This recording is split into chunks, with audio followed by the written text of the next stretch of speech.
And thank you for coming along to look at my presentation, Putting Theory into Action Through a University School Artist Development Initiative. This practice-led project challenges traditional notions of classroom music to find a pedagogical approach that nurtures self-directed learners in authentic environments. The project brings together university students in the areas of music production, songwriting, and music business. It connects them with high school students through an artist development competition called Vermilion High, and Vermilion being the name of our university student-run record label. High school students submit their original song for the potential to have final year university students mentor, record, produce, promote, and digitally release the track through the student record label, with attention also given to the development and promotion of these new young artists. In this presentation, I will be providing you an overview of some of the literature and theory that informed the development of Vermilion High. I will describe the design and phases of the project and present some findings as evidenced through the creative artifacts themselves and through observation of the process throughout the project. This project, Vermilion High, is based on the premise that both university and high school students can develop their practice and acquire entrepreneurial skills through their participation in highly networked and authentic music industry contexts. While there's a range of literature surrounding communities of practice, creative industries, and entrepreneurship education, it's rare to find practical and theorized exemplars of school students working collaboratively with university students on their own creative projects. So a little bit about what is out there in the literature that informs this project. University school partnerships, so a range of literature, but they mostly focus on pre-service teacher education. Burton and Greer, for example, look at the way that we can develop content and contextual expertise of pre-service teachers and strengthen K-12 student learning. However, the Vermilion High project does not focus on teacher education, but what it can do is expose the students to the role of the teaching artist, because as graduates, most of them are probably going to find themselves in some kind of teaching capacity, leading a workshop or doing a community project. Also, we allow school teachers to come in to watch their students in these sessions, and there's a real opportunity for these school teachers to view or witness street smart and informal knowledge. This street smart knowledge is the music industry, as Nina Nanell suggests, is required by the music industry because it sows the seeds before they actually hit university. The project also aims to bridge the gap. Cohendet et al. Talk about an upper ground and an upper ground of the formal institutions of higher education and schools, and the underground of musicians and the music industry, the high school students, for example, in this case, and that we need a middle ground to bridge the gap between the formal upper ground and the lower underground. And so Vermilion High becomes the intermediary platform or the middle ground that helps to produce knowledge by connecting formal knowledge with local knowledge. It's an interesting study to read. Widening participation, obviously it's a big agenda of most universities. The blueprint at my university was interested in increasing participation post-school pathways and tertiary students amongst school leavers and second chance learners who may not have had the opportunity, support, or resources to realize their potential. We have long-standing outreach, admissions and support programs for underrepresented groups with a particular emphasis on students from low socioeconomic, rural, Indigenous and Pacifica backgrounds. The Vermilion High project is not, the Vermilion High project certainly does this. It certainly addresses widened participation because it's a widespread competition that acknowledges informal music learning, music that kids are making in their bedrooms, in the garage. However, widening participation, and of course, a lot of the literature will tell you that yes, participation and retention of students from lower income families in universities remains low, and that we should be working on activities and partnerships and experiences that actually reach those particular students. However, despite best efforts, collaboration is a resource-intensive undertaking, and the amount of time needed for this collaboration is grossly underestimated. And these are all resources that that frustrate us. This lack of resources frustrates us, and I'm sure we can all attest to wanting to probably put some of these projects in the too hard basket because it's just not easy and we don't have time. However, Vermilion High bypasses all those usual constraints of the larger bureaucracy because Vermilion High students are assessed on their work on this project as part of a unit of study called Situated Creative Practice. So all the processes of setting up the project, managing the project, and delivering the project are operated by the university students themselves without any need for administration support from higher up in the university. And my time supervising these students is obviously included in my workload. So here I can ensure that all of the appropriate documentation is done, that we have got all the appropriate safety checks about working with children, that I'm in constant communication with parents and teachers to ensure that everyone knows what's happening, everyone's consenting, and everyone's on the same page. Right, so it really raises the question, how do we make these kinds of projects, I'm calling them potential communities of practice, how do we make them sustainable, meaningful, and genuine? So I'm going to first discuss the project design. It's really important for me to explain that in year one, the project was a one-day experience. So the successful applicants would come into the university, meet their producers, and have an 8-hour recording session. The problem, and then they would leave. So the problem with this is that any community building was set up and dissolved immediately. It didn't have a lasting effect. The practice, the music, was time limited and could only be achieved to a certain level of professionalism. And the potential for learning and shared practice was just not there. It also led to some issues afterwards where the school students weren't able to refine their work. They didn't really have much of a say in the final mix. Some students were disappointed with the final outcome because it just didn't turn out as what was expected in their minds, as what they had really thought their song was going to be about. And also artist branding and promotion, there was just no time to do that. So we took all that on board and we redesigned the project for year two towards a sustainable communities of practice model. So basically, the communities were formed with designated producers, engineers, mentors, and student publicists, and all the collaboration times were negotiated among the community or amongst those collaborators. The process was ongoing over 6 months. The students were in control of the event and responsible for booking the studios and meeting the deadlines.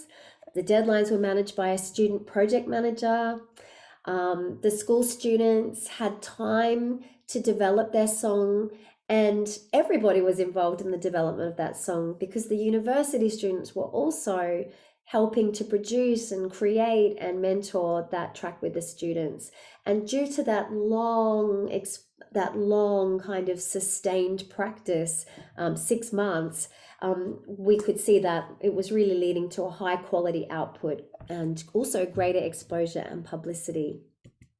So talking about the method, I just want to gloss through this pretty quickly. It's practice-led research. The knowledge is generated through the practice, and the practice is not just the product, but it's also the process. I look at the practice through the eyes of Wenger's communities of practice, where he says that communities of practice are groups of individuals with shared interests who, through personal interaction, learn how to do what it is they do in a better and more meaningful way. Wenger says there are two constituent elements when we're talking about building meaning making processes in community: participation and reification. And these are both elements that I've been able to extract the data from. Participation, looking at the way that the members interact in conversations, activities, and reflections. And reification consists of the artifacts such as the album that was, the recordings that were produced, the documents, the templates, the processes, the rules of engagement, the ways of behaving. These are all parts of the processual repertoire that reflect the community experience. So obviously the practice is really important in this particular presentation. So what I'd like to do is share some excerpts from the album that was recorded. You don't know what it's like living in my shoes. Don't know where I've been or what I've been through, but you just keep on. I'm freaking out, make it so real. I would pretend for you, 'cause you make it so real. I would pretend for you, 'cause you make it so real.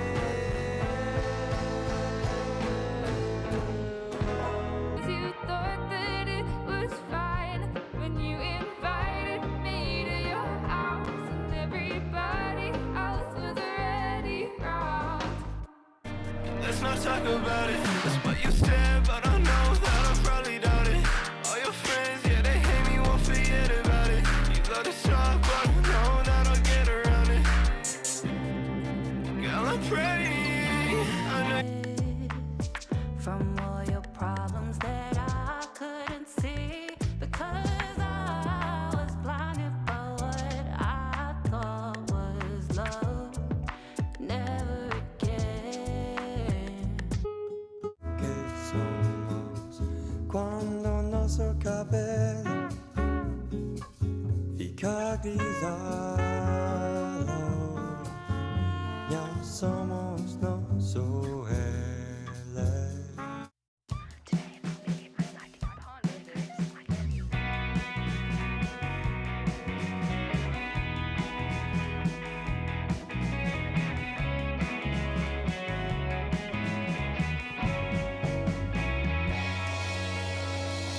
And I have been waiting for you to return my calls, 'cause it's never the same. So I'll keep adding 20s till the diamond runs out. So as you can see, this is the work of high school students, and really, without it being a collaborative process and something that was developed with careful nurturing and support over time, we wouldn't have been able to get outputs of that quality. And especially outputs of that quality that are coming from some students who have never had any experience in a recording studio. They've made their songs in their bedrooms, basically. Now, just a couple of video excerpts of the students in action. This first video shows that a deliberate strategy that the students have come up with in pairing one of our female producers with a young Pacific Islands student. You can see that the way the students are starting to really build these empowering, safe, supportive, energetic environments. You can also see the level of investment that the university students have put into this, because this year we're not interested in just recording a song, but being part of that whole creative process right from early days through to the final output. Here we go.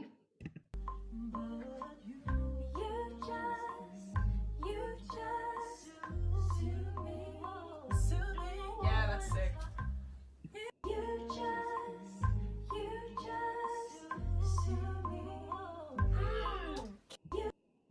And you might have noticed the teddy bear there that that the female producer brought to every session as the Vermilion High mascot.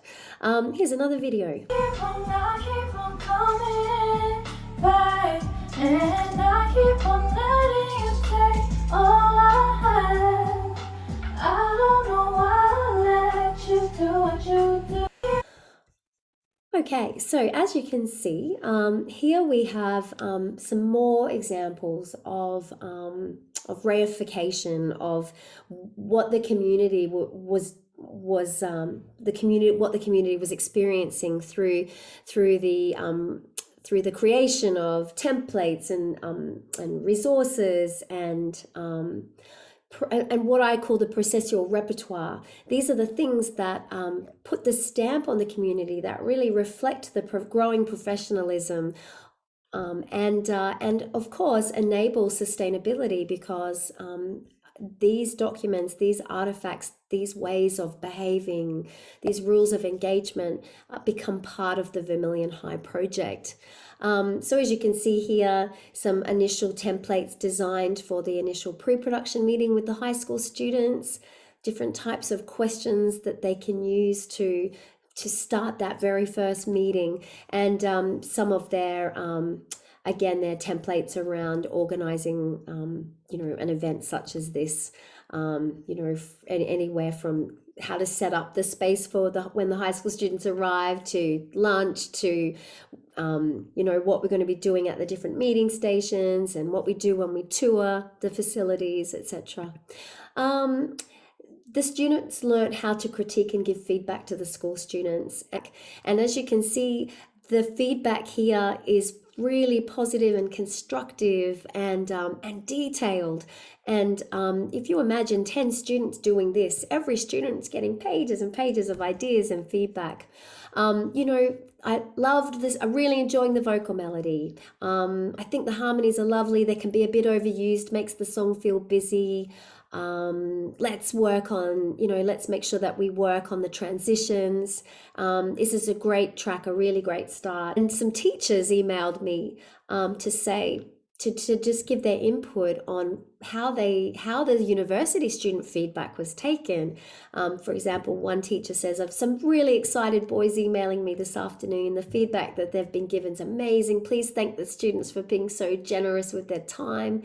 And another teacher says, "The level of detail and kindness in the feedback was amazing, so impressive. It's a wonderful opportunity for high school kids, and it already lit such a spark in our department." So before the project's even started, you can see that the Vermilion High project is having some impact, some wider impact than just the project itself.